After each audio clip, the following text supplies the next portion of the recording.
Hey guys, how's it going? Welcome to my video. All right, guys. Just want to give you guys a quick fix on an issue that I had the other day.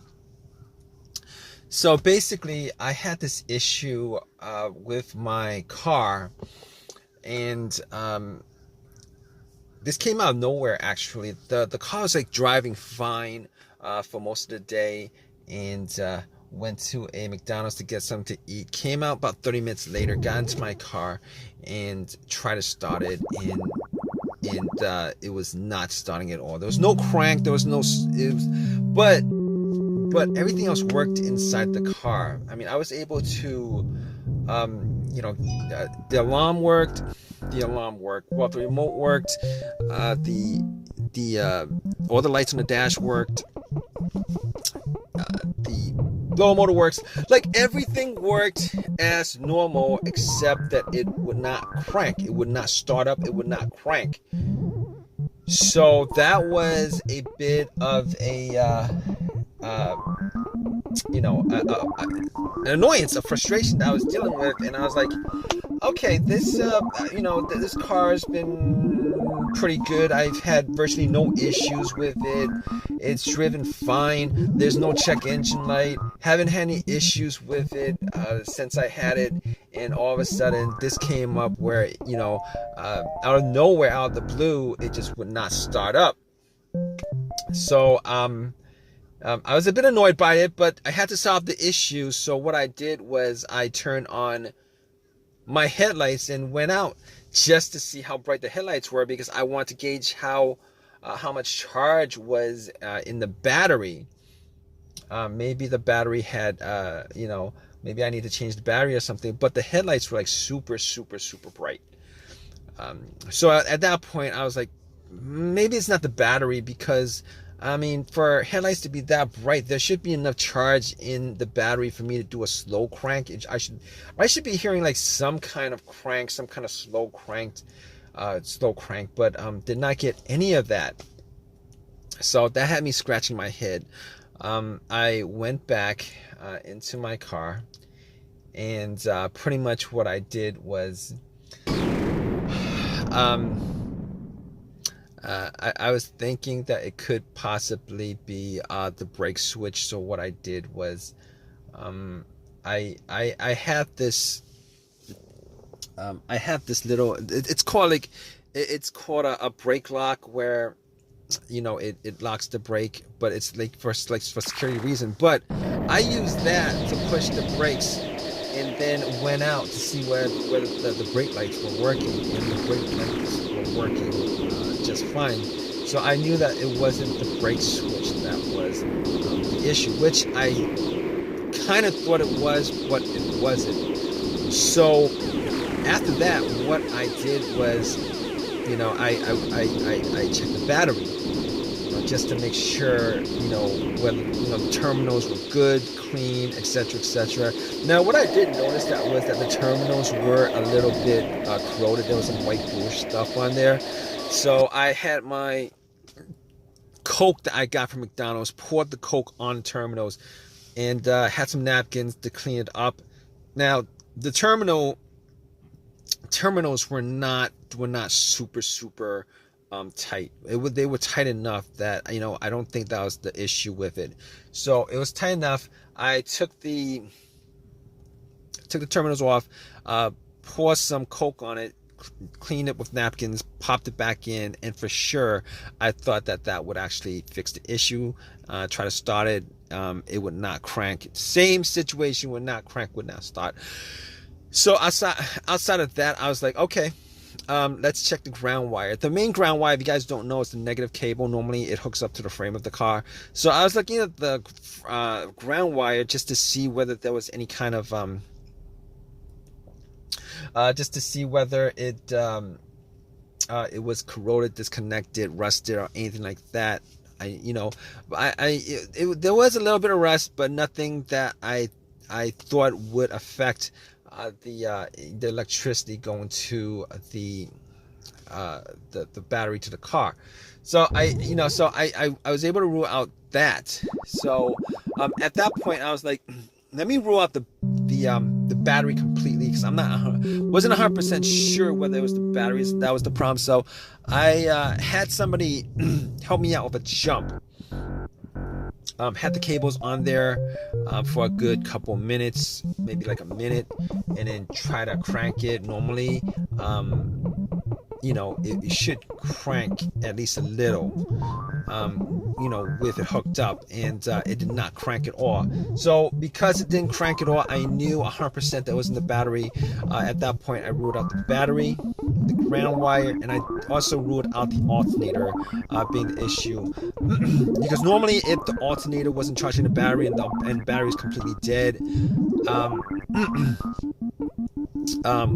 the test for the alternator is if you put wires to the terminals, it should jump the alternator and then have and then it should at least crank up. And once you take the cables off, the car would die.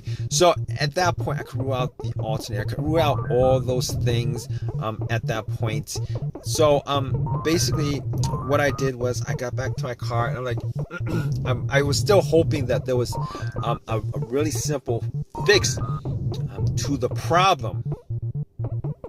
So basically at that point, I was thinking to myself, okay, I have an OBD2 reader, a $19 OBD2 reader that I got from Walmart, and seeing as how there's no check engine lights on the dash, I thought to myself, I mean, there's a chance that it could possibly be something, but that might bring a code up that's pending, that's not in the system. So what I did was I hooked the OBD2 up and made sure that it actually went through and scanned the whole entire ECU, which it did. It scanned the whole entire ECU. No codes popped up, no pending codes, nothing at all. And at that point, I was ruling as many things out as I could, and at that point I ruled that out. Okay, so after that, I was thinking to myself, there's a couple other things it could be. It could possibly be the fuses or the relays. All right, so I got to the box where the fuses and relays are and checked out all the fuses just to make sure that there were no blown fuses or anything like that. And checked out to see whether there was any kind of brownish tint on any of the top of the fuses. There was none. Didn't smell anything that was burnt. And then I recalled that there were two situations where I've experienced where the fuses caused my car not to start, and this was cars that I've had previously.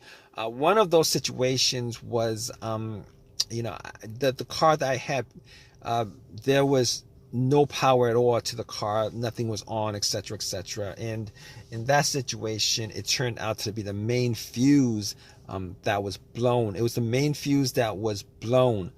But once I swapped that out, it actually fixed everything. But that's not this situation here, because I was getting power to everything else except it wouldn't crank. It wouldn't start, it wouldn't crank. So that was in the situation. The other situation where where there was a fuse issue that caused no start was the car would crank but it wouldn't turn over. It would crank but it wouldn't turn over, and that fuse turned out to be either the CPU, the fuse to the CPU, or the fuse to the fuel pump. Now that unfortunately wasn't the quick fix for this car, because there's no cranking. This car is not cranking. It's not cranking at all. So that wasn't the problem. At that point, I was thinking to myself, all right, we've eliminated a lot of things. Let's go with the next most obvious thing, which is the relays.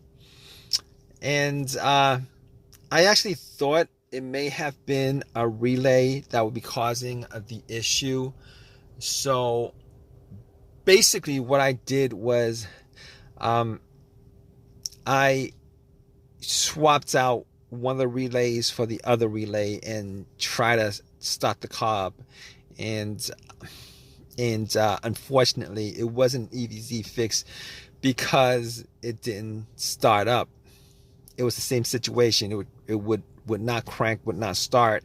And at that point, I knew that it wasn't the relay that was the cause of this issue.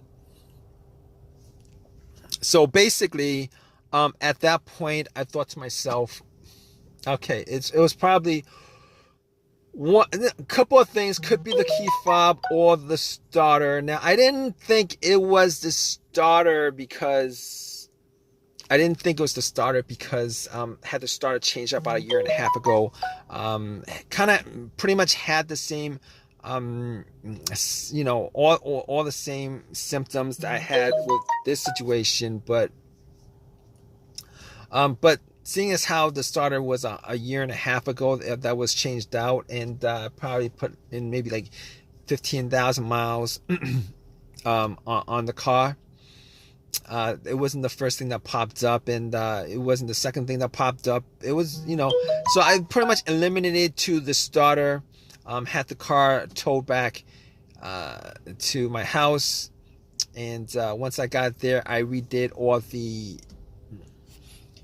I pretty much redid all the went through everything, the fuses, the relays again, double checked the battery, charged it up overnight, etc., etc. None of that was the issue. So at that point, I thought it was, it was probably the starter. So I got to the starter and did a direct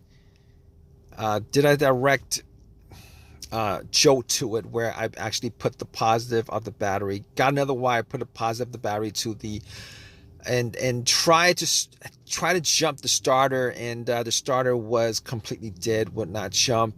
At that point, I knew like 99% was the starter. Took it out, went to AutoZone, had them tested it, and it was definitely the starter that was the problem. And because the starter was warranted had a lifetime warranty on it, got another free starter, popped it in, and it worked.